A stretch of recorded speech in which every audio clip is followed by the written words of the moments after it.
Section D, question number 34A. The shadow of a tower standing on a level ground is found to be 40 meters longer when the sun's altitude is 30 degree than when it was 60 degree. Find the height of the tower and the length of the original shadow. ഇതാണ് നമ്മുടെ tower. അതിൻ്റെ height നമുക്ക് H എന്ന് എടുക്കാം. അപ്പോൾ സണ്ണിൻ്റെ altitude 60 degree ആകുമ്പോൾ ഈ ടവറിൻ്റെ shadow ഇതാണ്. അപ്പോൾ നമുക്കത് എക്സ് എന്ന് എടുക്കാം. ഇനി സണ്ണിൻ്റെ ആൾട്ടിറ്റ്യൂഡ് 30 ഡിഗ്രി ആയിരിക്കുമ്പോൾ ഇത് ഈ ഷാഡോൻ്റെ ലെങ്ത്ത് 40 മീറ്റർ ഹയർ എന്ന് പറഞ്ഞിട്ടുണ്ട്. അതായത് ഈ ഡിസ്റ്റൻസ് 40 എന്ന് പറഞ്ഞിട്ടുണ്ട്. Let H B the height of the tower. Let x be the original length of the shadow. നമുക്ക് ഈ ട്രയാങ്കിൾ എടുക്കാം. A B D. In triangle A B D tan 60 equal to A B by B D it is equal to H by X. tan 60 എത്ര നമുക്ക് പറയാം? √3 equal to h by x. Therefore h is equal to √3x. Equation number 1. ഇനി നമുക്ക് triangle A B C എടുക്കാം.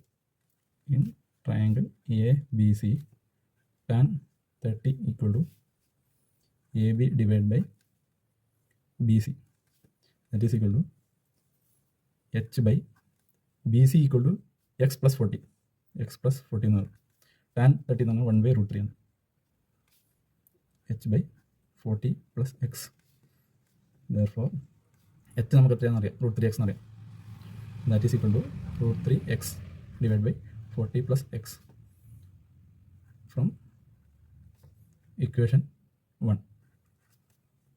ഇപ്പോൾ ഇതിന് cross multiply ചെയ്യാം. 1/√3 equal to √3x divide by 40 plus x. ഇതിന് ക്രോസ് മൾട്ടിപ്ലൈ ചെയ്യാം. That is 40 plus x equal to √3 multiply ചെയ്യുമ്പോൾ 3x എന്ന് വരും. Therefore x ന് ഈ സൈഡിലോട്ടുണ്ട്. 2x equal to 40 എന്ന് പറയും. x is equal to 20 എന്നിട്ട് x 20 കിട്ടിയാൽ x 20 ആണെങ്കിൽ h is equal to substitute value of x in equation 1. So h is equal to √3x എന്നുണ്ട്. h is equal to √3 into √3 multiplied by 20.